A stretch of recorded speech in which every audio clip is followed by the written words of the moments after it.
Hello everyone! Welcome to my mini vlog. So for today's video mga kapay, pupunta po tayo ngayon sa Manila dahil pupunta po tayo ng Legazpi. So doon tayo sasakay papuntang Legazpi guys. Ito, nandito po tayo ngayon sa Pusurubio, Pangasinan at naghihintay ng masasak. So ayan, nakita nyo ako, nakapanyo ako dahil sinasaynos ako that time mga kapay. Nag-aantay kami ng papuntang Pas. Dahil may nahabol kaming oras, ayun, nagpasundo kami ulit na po kami ng Urdaneta, Pangasinan. At ayun, pinuno kami sa SM Urdaneta. So around 2 nandito na tayo sa may SM Urdaneta. And nakita rin natin yung mga kapatiran from Urdaneta Church.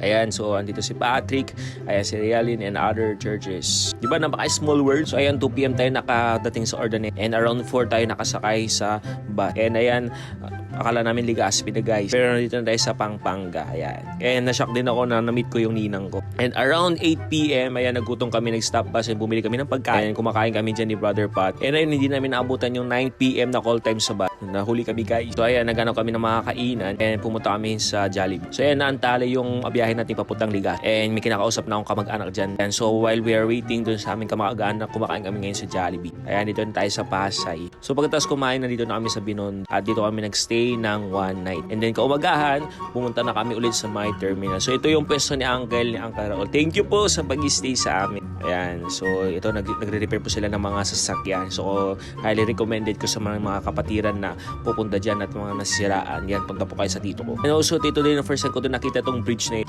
Ayan, so sabi ni Brother Patrick, muna kami, mag-grocery. Ayan, so bumili kami ng mga kain dahil mahaba-haba itong biyahe guys. So ang aga namin umalis. And then, ayan, kumain na rin kami ng beef pares dito sa may terminal. So sana namin kumain kay Diwata, kaso nga lang hindi namin alam kung saan yun. Ayan, nandito na kami sa terminal at ayan, nagano na ako ng ticket na. And sa mga students, tulad ko ay nasa around 900 lang. And then kapag regular, nasa 1,200. Ayan na yung bus namin guys, napakaganda, napaka-comfortable. Ayan, Legazpi, let's go! 12 hours guys na biyahe, napakalma lang. And ayan na si Patrick guys, and istorbo guys, gaano pa ako dyan. And ayan, pabiyahe na kami guys, papuntang Legazpi. Ayan, nag-stop over din kami dito. Na-shock ako mga kapatid doon sa mga presyo ng mga kinainan na. So yung kanin is 30 peso, yung ulam guys 100. So nakakagulat talaga guys. Akala ko hindi ako mabubusog guys. Pero buti na lang yung mga kasama ko, ready sila sa biyahe. Tama yung sabi ni Father Pa. Sumabay kami para mapalibre kami sa pagkain. Bago daw sila umalis, nagsaing sila ng kanin. Ayan, nandito na tayo sa Quezon Province guys. Napakalayo. Ayan, grabe. Alam nyo ba yung pakiramdam na itulog mo na lahat tapos wala ka nang maitulog. Ayan, nag-inat-inat muna kami guys. Tapos sabi namin doon sa drive, picture muna kami sa Welcome